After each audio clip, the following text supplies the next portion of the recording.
पुण्यात त्रिनेत्री नावाची एक जुनी बिल्डिंग आहे. तिथे 3 मित्र राहतात, विकी, चिन्मय आणि सोहम. एकदा रात्री विकीच्या घरी कोणी नाही म्हणून तिघांनी पार्टी करायची ठरवली. बाहेर पाऊस पडत होता आणि घरात त्या तिघांची पार्टी चालू होती. नशेत बोलता बोलता विषय निघतो 13व्या मजल्याच्या एका फ्लॅटचा, जो अनेक वर्षापासून बंद आहे. लोक म्हणायचे तिथे काहीतरी विचित्र आहे, पण नक्की काय हे कोणालाच माहित नव्हतं. आणि तेवढ्या चिन्मय म्हणतो, नुसती पार्टी काय करायची, आज त्या बंद फ्लॅटचा दरवाजा तोडूनच टाकू, काहीतरी थ्रिल करू. पण या थ्रिलच्या नादात घडतं काहीतरी भयंकर.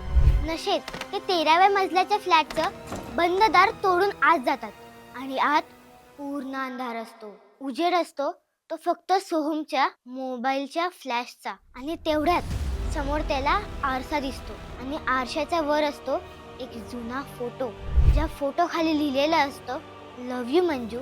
आणि तेवढ्यात त्याच्या पायापाशी काहीतरी हलतं आणि पायापाशी त्याला जे दिसतं ते बघून तो थरथर कापायला लागतो. पायापाशी असते एक बाई, जी आत्ताच त्याने फ्रेम मध्ये बघितली. डोळे मोठे करून ओले केस बाजूला सारून ते एका तालात संथपणे सोहमला विचारते, मी मंजू, कोण हवे आपल्याला?